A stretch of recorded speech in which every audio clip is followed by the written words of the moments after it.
When my boss stole my idea and got promoted because of it, I thought I'd hit rock bottom.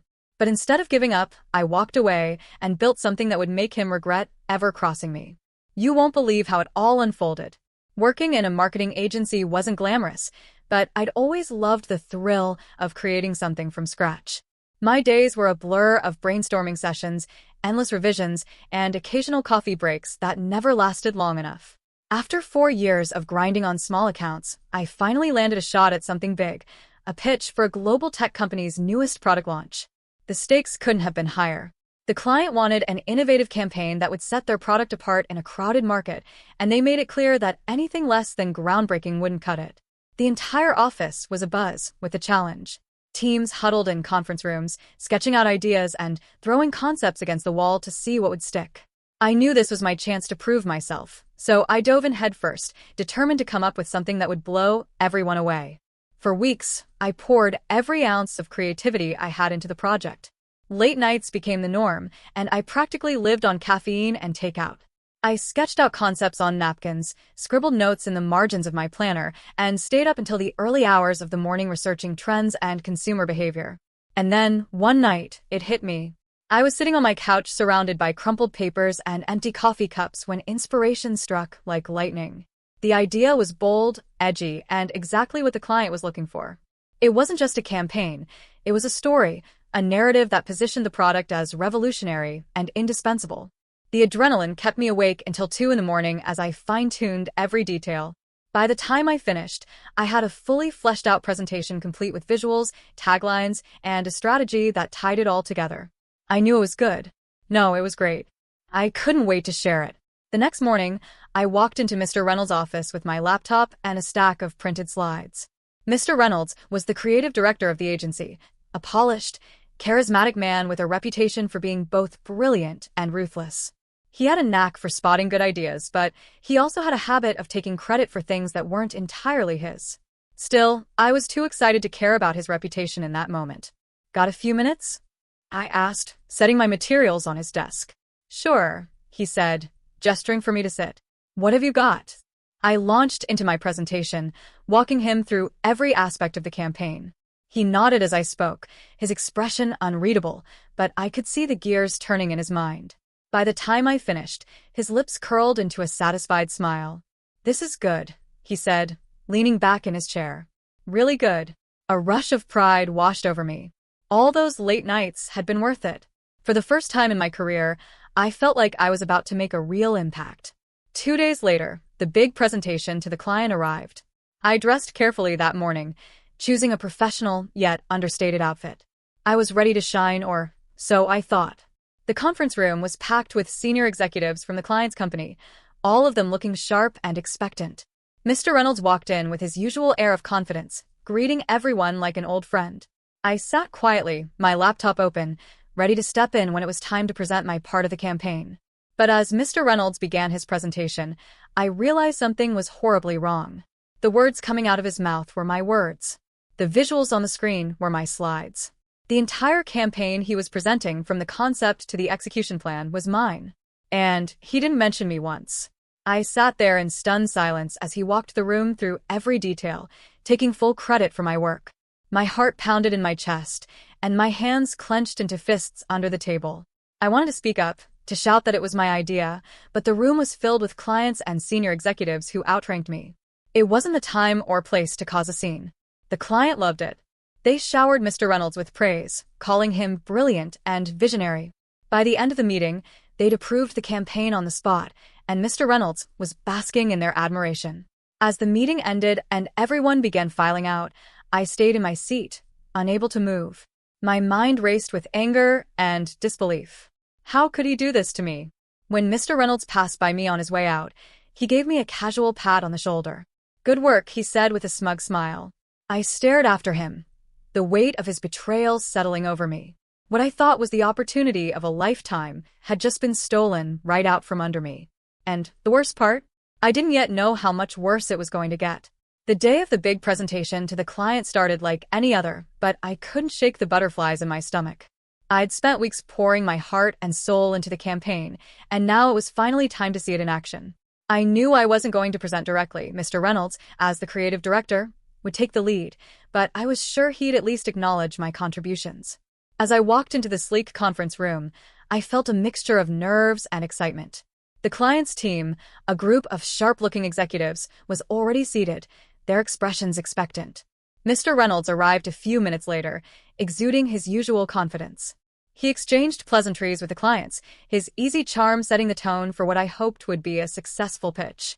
I took my seat near the back, laptop open and ready to support with any details if needed.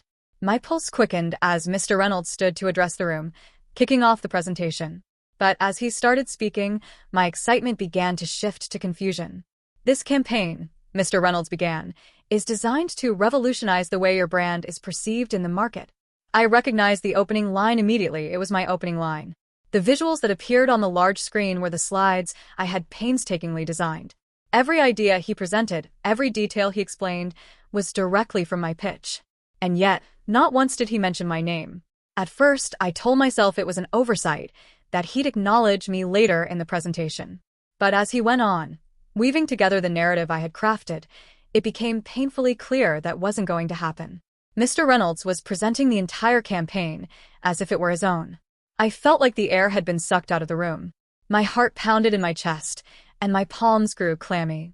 I wanted to speak up, to say, "Wait, this is my idea?" But how could I? The room was full of high-ranking executives from both our agency and the client's company. Interrupting the presentation would have been career suicide, or so I thought in that moment. The worst part wasn't just watching Mr. Reynolds steal my work, it was seeing how well it was received. The client loved it. They nodded along enthusiastically as he spoke, their eyes lighting up with excitement at every point he made. "This is brilliant," one of the executives said during the Q&A session. "It's exactly the kind of bold thinking we've been looking for." "Agreed," another chimed in. "This campaign has creativity and vision written all over it." I sat frozen in my chair, my stomach churning with anger and disbelief. Every compliment directed at Mr. Reynolds felt like a slap in the face. He soaked it all in, smiling graciously as if he'd spent weeks agonizing over the details when, in reality, he'd done nothing but listen to my pitch. By the time the meeting ended, the client had given their full approval, and Mr. Reynolds was basking in their admiration. "We're thrilled to move forward with this campaign," the lead executive said, shaking his hand. "You really nailed it." As the clients filed out of the room, I remained in my seat, too stunned to move. My mind was racing, replaying every moment of the presentation. How could Mr. Reynolds have done this? How could he take something that wasn't his and act like it was no big deal? When the room finally cleared, Mr. Reynolds approached me with a satisfied grin. "Great job," he said casually, clapping a hand on my shoulder. I stared at him, my voice caught in my throat. "You didn't mention me," I managed to say, the words coming out shakier than I intended. He raised an eyebrow, as if I were the one being unreasonable. "Look," he said, lowering his voice, "this is how the business works. The client expects these ideas to come from leadership. You're still young, you'll have plenty of chances to shine." His words stung like a slap to the face. Plenty of chances to shine? I just delivered the best idea of my career, and he'd stolen it without a second thought. I opened my mouth to argue, but he cut me off. "You should be happy it went so well," he added, already turning to leave. "It reflects well on the whole team." I watched him walk away, his confidence unshaken, as if what he'd done was perfectly normal. I wanted to scream, to demand justice, but in that moment, all I felt was a crushing sense of defeat. For the rest of the day, I went through the motions at work, barely able to focus. My coworkers congratulated Mr. Reynolds on the successful pitch, oblivious to the betrayal that had just unfolded. A few even stopped by my desk to say, "Great campaign. Reynolds really knocked it out of the park, huh?" I forced a smile and nodded, the words catching in my throat. By the time I got home that evening, the anger I'd been suppressing all day boiled over. I paced my apartment, replaying the meeting in my mind and imagining all the things I wished I'd said. How could someone I trusted, someone who was supposed to be a mentor, betray me like that? But as the anger simmered, it gave way to something else: determination. If Mr. Reynolds thought he could steal my work and get away with it, he was wrong. I didn't know how yet, but I was going to make sure he regretted underestimating me. After the meeting, I sat at my desk, still reeling from what had just happened.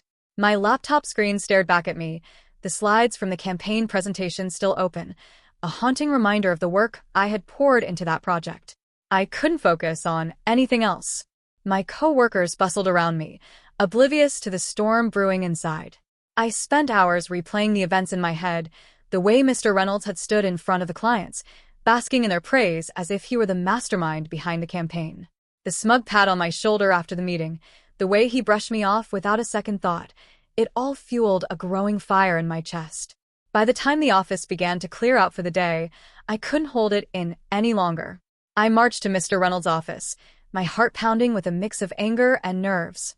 He was sitting at his desk, scrolling through emails, looking entirely unbothered. When he saw me standing in the doorway, he raised an eyebrow. "Got a minute?" I asked, my voice sharper than I intended. He gestured to the chair in front of his desk. "Sure, what's on your mind?" I didn't sit down. Instead, I took a deep breath, gathering my courage. "That campaign you presented today," I began, my voice shaking slightly. "That was my idea. Every word, every slide, you took it straight from my pitch." Mr. Reynolds didn't even flinch. He leaned back in his chair, folding his hands behind his head. "Yes, it was," he said casually, as if I had just pointed out the weather. His nonchalant response only fueled my anger. "You didn't give me any credit," I said, my voice rising. "You acted like it was your idea. Do you have any idea how much time I spent working on that? How much effort I put into making it perfect?" He sighed, like a teacher explaining something obvious to a frustrated student. "Look," he said, sitting up and resting his elbows on his desk. "You're talented, don't get me wrong. But you're still new here. If you'd presented that idea, the client wouldn't have taken it seriously. They expect this kind of vision to come from leadership, not from someone at your level." His words hit me like a slap. "So what? I'm supposed to just let you take credit for my work?" "This is how the game works," he said, shrugging. "You should be happy it went so well. When the client is happy, the agency wins. And when the agency wins, it reflects well on all of us, including you." I stared at him, barely able to believe what I was hearing. "You stole my work and framed it as some kind of learning experience for me?" He leaned back again, his expression calm. "I wouldn't look at it that way. Think of it as a stepping stone. You're building a reputation here, and this is part of the process. One day, you'll have your moment in the spotlight." I clenched my fists at my sides, trying to keep my composure. "No," I said firmly. "This was my moment. And you took it from me?" He let out a sigh, clearly bored of the conversation. "You can look at it however you want," he said. "But the fact is, the client loved the campaign. That's what matters." I turned and left his office without another word. I didn't trust myself to speak. My thoughts were racing, my anger bubbling over as I walked back to my desk. That night, I couldn't sleep. I lay awake, staring at the ceiling, replaying the conversation in my head. How had I let it get to this point? Why hadn't I spoken up during the meeting? Why hadn't I stood my ground and demanded recognition for my work? The truth was, I had trusted Mr. Reynolds. Despite his reputation for being ruthless, I had believed he would see my potential and give me the opportunity to shine. Instead, he had proven that my ideas were only valuable to him if he could use them to boost his own career. The next morning, I walked into the office with a sense of dread. Everything felt different now. The excitement I used to feel about my work was gone, replaced by a hollow sense of futility. Why bother coming up with brilliant ideas if someone else was just going to take the credit? My breaking point came during a team meeting later that week. Mr. Reynolds was riding high on the success of the campaign, boasting about how well the client had responded. My coworkers congratulated him, praising his vision and leadership. I sat there, silently fuming, as he soaked it all in. When the meeting ended, I knew I couldn't stay. If this was how the company rewarded creativity, I wanted no part of it. That afternoon, I began drafting my resignation letter. It wasn't an easy decision. I had bills to pay, and leaving a steady job without a backup plan was terrifying. But the thought of spending another day under Mr. Reynolds' leadership made my skin crawl. As I typed out my reasons for leaving, I felt a strange mix of fear and exhilaration. Walking away from the agency felt like jumping off a cliff, but deep down, I knew I couldn't keep working in an environment where my talent was exploited. By the time I hit print, I had made up my mind. My time at the agency was over, but my story was just beginning. The decision to quit wasn't one I made lightly. For days, I went back and forth, trying to figure out if I was making a mistake. My bank account wasn't exactly overflowing, and the idea of walking away from a steady paycheck with no safety now was terrifying. But every time I thought about staying, about sitting through another meeting where my work was dismissed or stolen, my resolve hardened. I avoided Mr. Reynolds as much as possible during that week, keeping my head down and focusing on finishing my remaining tasks. My coworkers noticed the shift in my mood. "You've been quiet lately," one of them said over lunch. "Everything okay?" I plastered on a smile and nodded, but inside, I was a whirlwind of emotions. I felt angry, hurt, and betrayed, but underneath it all was a growing sense of determination. I didn't have a plan yet, but I knew one thing for certain. I couldn't stay in a place where my talent was exploited and my voice was ignored. The morning I handed in my resignation was nerve-wracking. I arrived early, dressed sharper than usual, and sat at my desk for a few minutes, rehearsing what I would say. My letter was printed, folded neatly in an envelope. All I had to do was hand it to Mr. Reynolds and walk away. When I finally knocked on his office door, my heart was pounding. He looked up from his computer and gestured for me to come in. "What's up?" he asked, leaning back in his chair. I placed the envelope on his desk and took a deep breath. "This is my resignation," I said, keeping my voice steady. His expression shifted from surprise to mild annoyance. "You're quitting?" he asked, as if the idea was completely foreign to him. Why? I didn't hold back. "Because I can't work in a place where my contributions aren't valued," I said. "You took my idea, presented it as your own, and then tried to justify it by saying that's just how things work. I can't be part of a team where that's considered acceptable." He stared at me for a moment, clearly taken aback by my bluntness. "Look," he said, his tone placating, "you're a talented worker. You have potential. I hate to see you throw that away over one misunderstanding." "It wasn't a misunderstanding," I shot back. "It was a betrayal. And I'm not throwing anything away. I'm choosing to stand up for myself." He sighed, clearly realizing I wasn't going to budge. "Well," he said finally, "I wish you the best of luck." As I walked out of his office, I felt a mix of fear and exhilaration. The fear hit first. What was I going to do now? How would I pay rent? What if leaving the agency was the biggest mistake of my career? But then the exhilaration set in. For the first time in weeks, I felt like I was in control of my own destiny. Word of my resignation spread quickly through the office. Some of my coworkers were supportive, while others were shocked. "Are you sure about this?" one of them asked as I packed at my desk. "You're walking away from a steady job in this economy?" "I'm sure," I said firmly, though I could feel the weight of their doubts. Another coworker pulled me aside, lowering their voice. "I don't blame you," they said. What Reynolds did was wrong. I've seen him take credit for other people's work before, but no one's ever called him out like this. Hearing that made me feel even more confident in my decision. If I stayed, I'd only be enabling his behavior. Walking away wasn't just about standing up for myself. It was about refusing to be complicit in a toxic system. By the end of the day, my desk was cleared, and my belongings were packed into a single box. As I walked out of the building for the last time, I couldn't help but feel a pang of sadness. This wasn't how I'd envisioned my time at the agency ending. I had started there with so much hope and ambition, only to have it crushed by someone who saw me as a stepping stone rather than a valued member of the team. But as I stepped out into the crisp evening air, a new feeling began to take over. Freedom. I didn't know what the future held, but I was determined to make it better than the past. That night, I sat down with my notebook and started brainstorming. If I wasn't going to work for someone like Mr. Reynolds, then maybe it was time to work for myself. The idea seemed impossible at first. I didn't have much money, and starting my own business felt like a pipe dream. But the more I thought about it, the more I realized it wasn't just about proving myself. It was about creating something that reflected my values: integrity, creativity, and respect for the people who made it all possible. I didn't know how yet, but I was going to make it happen.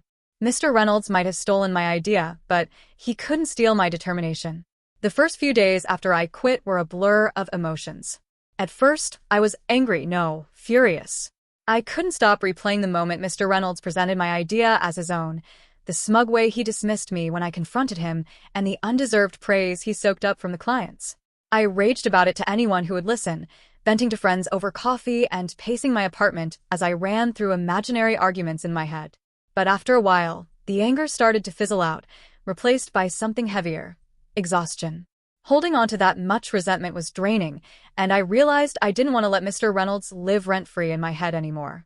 It was time to shift my focus from what he'd done to me to what I was going to do next. That's when a thought began to take root.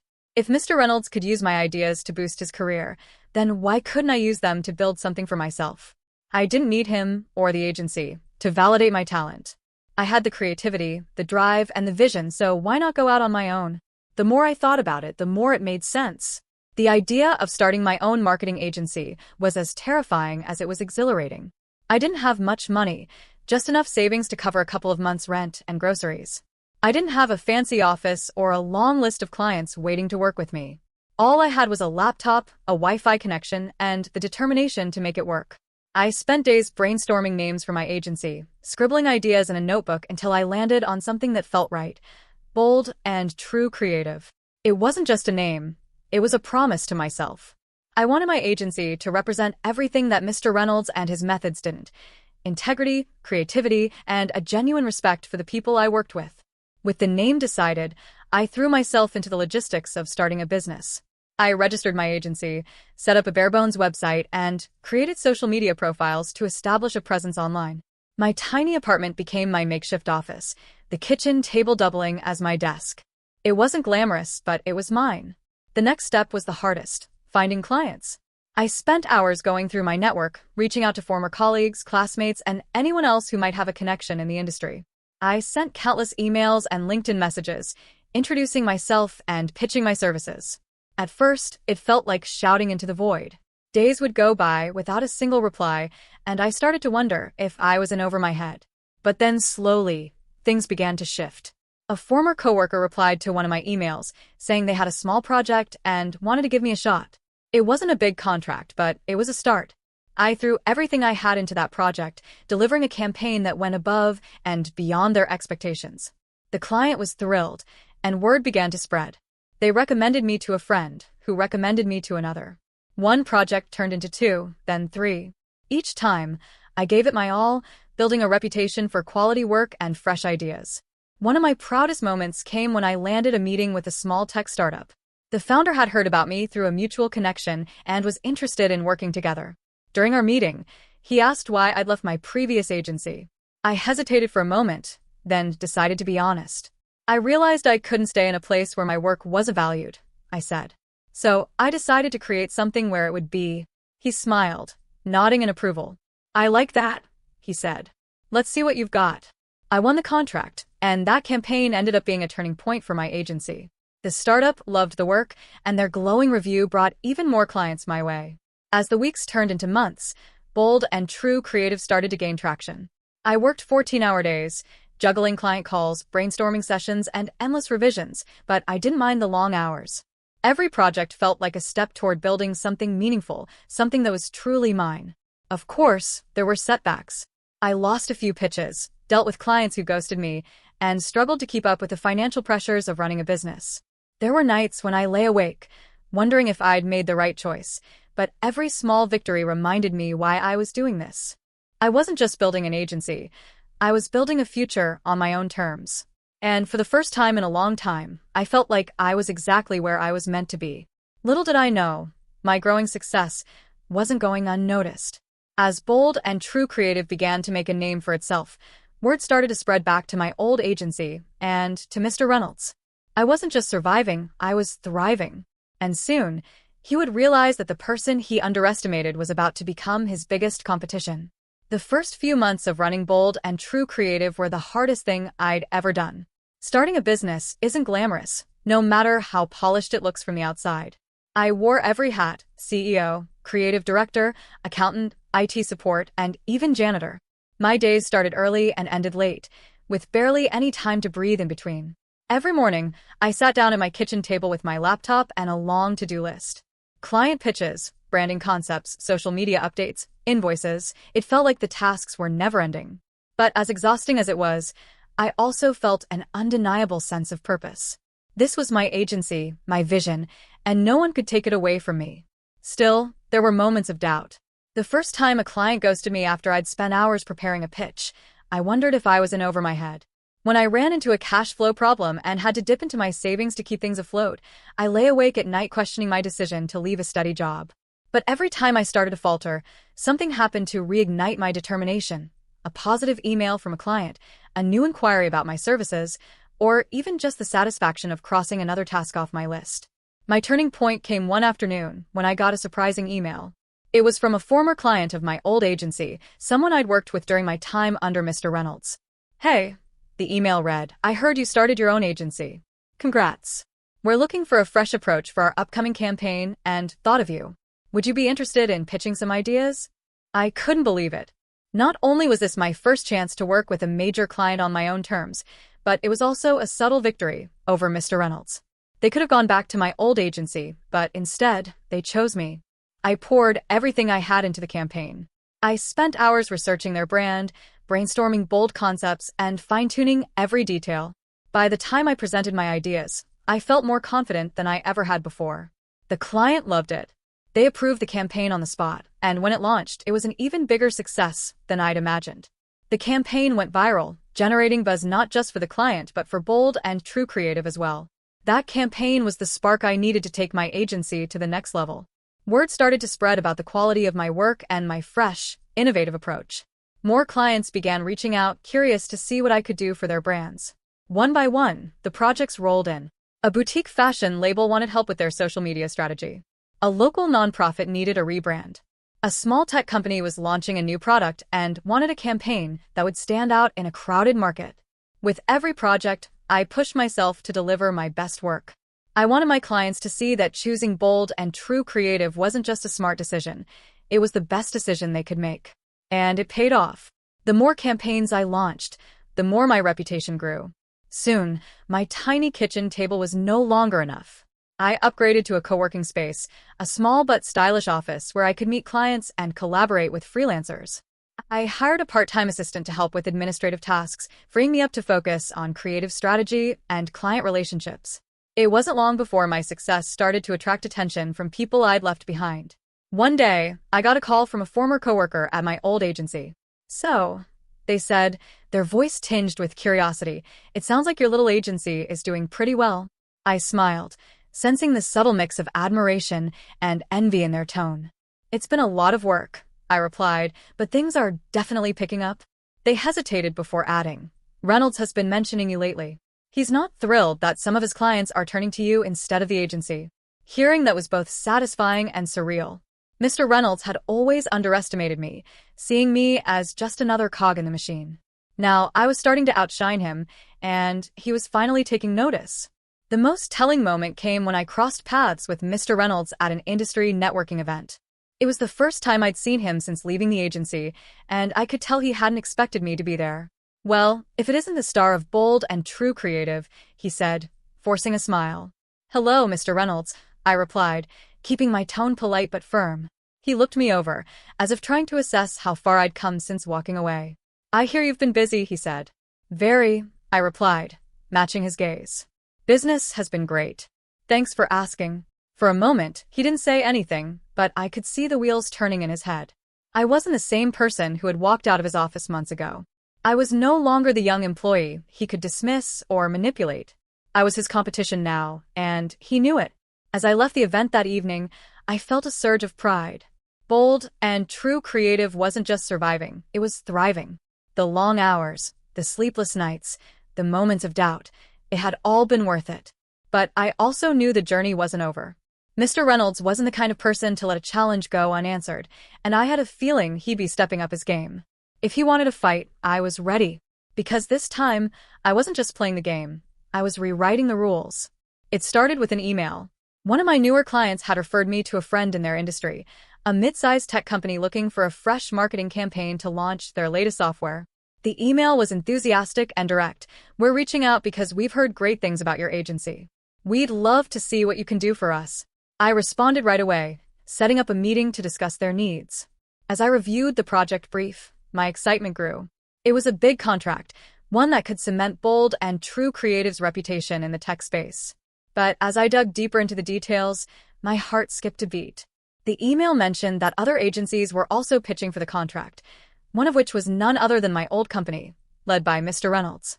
For a moment, I hesitated. Could I really go up against the man who'd once held my career in his hands? But the hesitation didn't last long. This was exactly the kind of opportunity I'd been working for, and I wasn't about to let Mr. Reynolds intimidate me. On the day of the pitch, I walked into the conference room with my head held high. The client's team was seated around a large table, their expressions curious and expectant. My presentation was simple but bold, focusing on storytelling and innovation. This campaign isn't just about selling your product, I said confidently. It's about creating a movement, one that positions your software as a must-have for your audience's future success. As I wrapped up, I could tell the pitch had landed well. The clients asked thoughtful questions, nodding along as I explained how we'd execute the strategy. By the time I left the room, I felt a surge of pride. A week later, the client called with their decision. "We loved your approach," they said. "You understood our brand in a way the other agencies didn't. We're thrilled to move forward with bold and true creative." I hung up the phone and let out a whoop of joy. It wasn't just about winning the contract, it was about proving to myself that I could compete with my old agency and come out on top. That first win set the tone for what was to come. Over the next few months, Bold and True Creative and Mr. Reynolds' company found themselves competing for several high-profile contracts. Each time, I felt the familiar mix of nerves and determination. One of the most memorable pitches was for a luxury travel brand. The client was looking for a campaign that would emphasize both exclusivity and adventure, and they wanted something that would stand out in an already saturated market. I threw myself into the project, brainstorming late into the night and collaborating with my growing team of freelancers. By the time we presented our pitch, I knew it was some of our best work yet. When the client called to tell me we'd won, I could hardly believe it. "Your campaign captured the essence of our brand perfectly," they said. "We're excited to see it come to life." It wasn't just a win. It was a statement. Bold and True Creative was no longer the scrappy underdog. We were becoming a force to be reckoned with. Of course, word got back to me about how things were going on Mr. Reynolds' end. A former coworker who still worked at the agency filled me in during a casual coffee catch-up. "Reynolds is livid," they said with a smirk. "You've been beating him out for contracts left and right. He even had a meltdown in a meeting the other day saying, 'Who does she think she is? She was just an employee here a year ago.'" Hearing that made me smile. For so long, Mr. Reynolds had underestimated me, treating me as expendable and dismissing my talent. Now, he was realizing I wasn't just his former employee, I was his competitor. But it wasn't just about proving something to him. Every win was a reminder of why I'd started Bold and True Creative in the first place, to build something rooted in integrity, innovation, and respect. The more we succeeded, the more confident I became.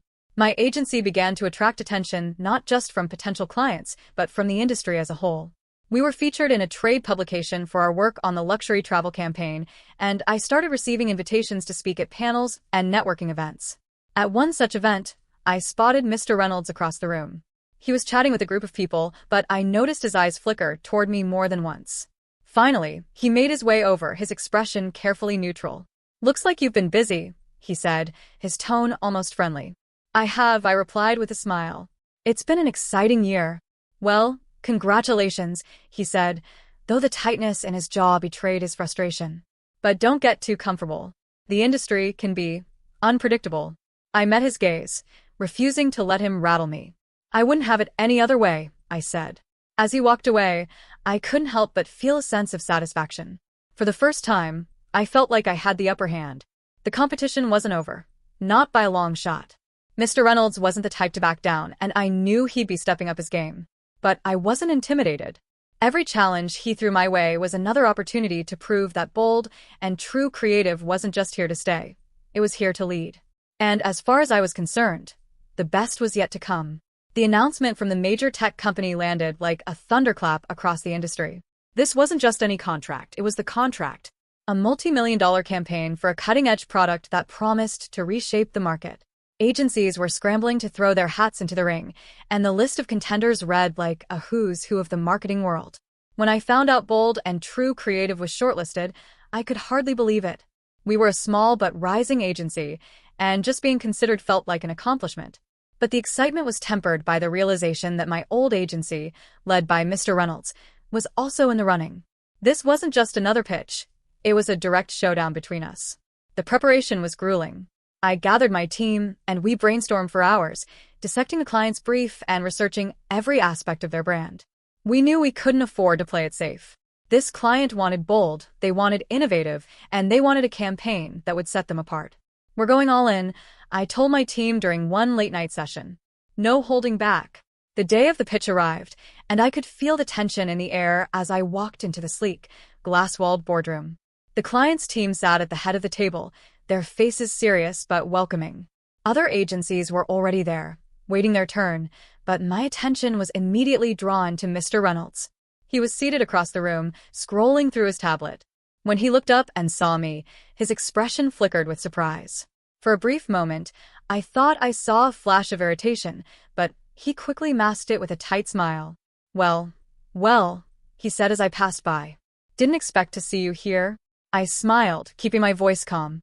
Good luck today, Mr. Reynolds. May the best agency win. As I took my seat, I could feel his eyes on me, but I refused to let it shake my confidence. This was my moment, and I wasn't going to let him take it away. When it was finally my turn to present, I felt a mix of nerves and adrenaline. My team and I walked to the front of the room, setting up our visuals and handing out printed materials. The client's team watched us closely, their expressions unreadable. Thank you for the opportunity to present today, I began, my voice steady. We've spent the last few weeks diving deep into your brand and your goals, and we're excited to share a campaign that we believe will take your product to the next level. From there, I launched into the presentation. Every slide, every word, had been carefully crafted to tell a story. I didn't just talk about marketing strategies. I painted a vision of what their product could achieve and how bold and true creative would help them get there. We're not just selling a product, I said, my voice gaining momentum. We're creating an experience. This campaign will position you as the leader in your industry, the brand everyone else looks up to. As I spoke, I could see the client's team nodding along, their interest growing with every point I made. My team chimed in seamlessly, presenting their parts with confidence and clarity. By the time we wrapped up, the energy in the room was palpable. This is exactly what we've been looking for, one of the executives said as we finished. You clearly understand our vision. Hearing those words felt like validation for all the hard work we'd put in. As I left the boardroom, I passed Mr. Reynolds, who was waiting for his turn to present. He didn't say anything, but the tightness in his jaw spoke volumes. For the first time, I felt like I was truly on equal footing with him, or maybe even a step ahead. The next few days were agonizing as we waited for the client's decision.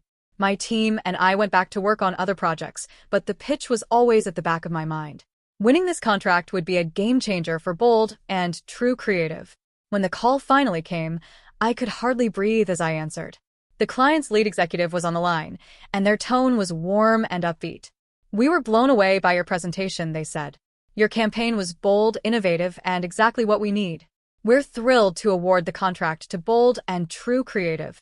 The moment I hung up, I let out a loud cheer, my team erupting into celebration around me. It wasn't just about the contract, it was about what it represented. Bold and true creative wasn't just competing with the big players in the industry, we were beating them. Word spread quickly about our win, and it wasn't long before I heard through the grapevine that Mr. Reynolds was furious. She's nothing but an upstart, he reportedly said in a meeting. This isn't over, but I didn't care. This wasn't about him anymore. This was about proving to myself and to the industry that I belonged at the table. The competition was fierce, but I knew one thing for sure. Bold and true creative wasn't just a rising star. We were here to stay, and this was only the beginning. The call came on a Monday morning, a week after the intense pitch day.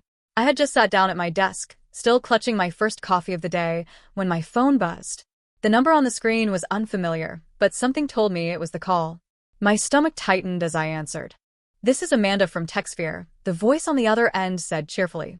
It was the lead executive from the tech company we had pitched to. I hope I'm catching you at a good time? Of course, I said, my voice steady despite the nerves buzzing through me.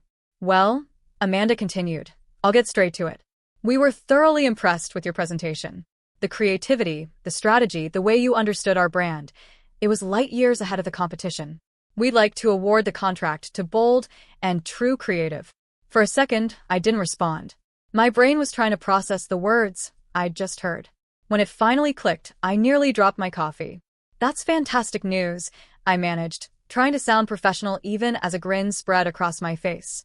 Thank you so much for this opportunity. My team and I are thrilled to work with you. As soon as the call ended, I let out an excited cheer that startled the rest of my team. We did it, I exclaimed, jumping out of my chair. We got the contract. My team erupted into celebration, clapping and hugging each other. The energy in the room was electric. This wasn't just any win, it was the win.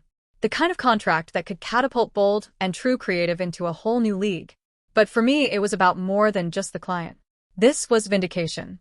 It was proof that I was capable, that I deserved a seat at the table, and that walking away from my old agency had been the right choice. I thought back to the pitch day, the moment when I locked eyes with Mr. Reynolds in the boardroom. At the time, I had felt a flicker of nerves, but now, I felt nothing but pride. I had outperformed him, not by cutting corners or playing dirty, but by believing in my own talent and hard work. The icing on the cake came later that week when I got a text from an old coworker who still worked at the agency. "You'll never believe what just happened," the text read. "Reynolds got demoted. Apparently, the higher-ups are furious about all the contracts he's been losing lately, especially the TechSphere deal." I read the message twice, letting the words sink in. Mr. Reynolds, the man who had once dismissed me as just another employee, was no longer the golden boy of the agency. A part of me wanted to gloat, but another part felt a strange mix of pity and detachment. I had spent so much time being angry at Mr. Reynolds, letting his betrayal fuel my drive to succeed. But now, I realized I didn't need that anger anymore. I had won, not just the contract, but my independence, my confidence, and my future. The days following the win were a whirlwind. The client sent over contracts, and my team and I dove headfirst into the campaign. It was an all-hands-on-deck effort, but the excitement made the hard work feel exhilarating rather than exhausting. Meanwhile, the industry buzzed with news of the TechSphere deal. My phone lit up with congratulations from clients, colleagues, and even competitors who respected the work we were doing. One evening, as I sat in my office going over campaign details, I received a surprising email. It was from a junior creative at my old agency. "I just wanted to say congratulations," the email read. "Your success is inspiring, and it's clear you've built something incredible. Things haven't been the same here since you left. If you're ever hiring, I'd love the chance to work with you." Reading those words brought a lump to my throat. It was a reminder of how far I'd come and how much I'd grown since walking out of Mr. Reynolds' office with nothing but a box of belongings and a dream. The campaign we created for TechSphere turned out to be one of the best projects Bold and True Creative had ever produced. It launched to rave reviews, generating buzz not just for the client but for my agency as well. Industry publications wrote articles about the campaign's success, and Bold and True Creative became a name that people recognized and respected. And as for Mr. Reynolds, I heard through the grapevine that he was struggling to rebuild his reputation. The loss of the TechSphere contract had been a major blow, and his once flawless image was now tarnished. But I didn't dwell on it. My focus was on the future, on continuing to build an agency that reflected everything I stood for. The victory wasn't just about beating Mr. Reynolds or winning a high-profile contract. It was about proving to myself that I could rise above the challenges, the betrayals, and the doubts. As I sat in my office late one night, reviewing a new client pitch, I couldn't help but smile. Bold and True Creative was thriving, and so was I. This was more than just a win. It was a turning point, a moment when I realized that success isn't about where you start or who tries to hold you back. It's about believing in yourself, staying true to your values, and having the courage to chase your dreams. Today, Bold and True Creative stands as more than just a name. It's a force in the marketing world. What started as a one-person operation at my kitchen table has grown into a thriving agency with a team of passionate, talented individuals who share my vision. Together, we've built something I could only dream of a few years ago, a company known for bold ideas, exceptional creativity, and unwavering integrity. We've landed campaigns with clients I once thought were out of reach, global brands, innovative startups, and even nonprofits with missions I deeply admire. Every success is a reminder of how far we've come. From brainstorming sessions in our modest first office to celebrating campaign launches that dominate the industry conversation, every step of this journey has been both humbling and exhilarating. The thing I'm most proud of, though, isn't just the work we've done. It's the culture we've created. At Bold and True, everyone's voice matters. My team knows their contributions are valued, and that's reflected in the work we produce. It's the kind of environment I wish I'd had back at my old agency, and seeing it come to life here feels like the ultimate victory. Looking back, I'm almost grateful for what happened with Mr. Reynolds, though it took me a long time to reach that perspective. If he hadn't stolen my idea and dismissed me so completely, I might still be working under him, churning out ideas while someone else reaped the rewards. His betrayal was the push I needed to take control of my own destiny, even though it was terrifying at the time. Starting my own agency wasn't easy. The late nights, the financial risks, the moments of self-doubt, all of it tested me in ways I hadn't expected. But it also taught me resilience, creativity, and the value of betting on myself. For that, I can't help but feel a strange sense of gratitude for the betrayal that set everything in motion. Mr. Reynolds, on the other hand, is little more than a footnote in my story now. I hear bits and pieces about him through the industry grapevine, how he's struggling to keep up in an increasingly competitive market, how his once polished reputation has lost its shine. I don't dwell on it. His downfall isn't my victory, and I've stopped wasting energy on him. What I've learned is that success isn't about revenge or proving someone wrong. It's about proving yourself right. It's about staying true to your values and building something you're proud of, even when the odds are stacked against you. When I think about the journey that led me here, I see more than just the challenges. I see the people who believed in me when I wasn't sure I could succeed. My small but mighty team in the early days, my friends who encouraged me to keep going, and the clients who took a chance on a new agency, all of them played a role in helping bold and true creative thrive. Now, I make it a point to pay that forward. Whether it's mentoring up-and-coming creatives, partnering with small businesses that need a leg up, or fostering a workplace where everyone feels supported, I want Bold and True to be more than just an agency. I want it to be a symbol of what's possible when you bet on yourself and refuse to let setbacks define you. The journey isn't over, of course. There are still challenges, still moments of uncertainty. But for the first time, I feel like I'm exactly where I'm supposed to be. As I sit in my office today, overlooking a space filled with the hum of collaboration and creativity, I can't help but smile. This agency, this life, it's not just a career. It's a testament to what's possible when you channel frustration into determination and when you refuse to let anyone dictate your worth. So, to anyone out there who feels overlooked, underestimated, or stuck, let my story be a reminder that you have the power to change your path.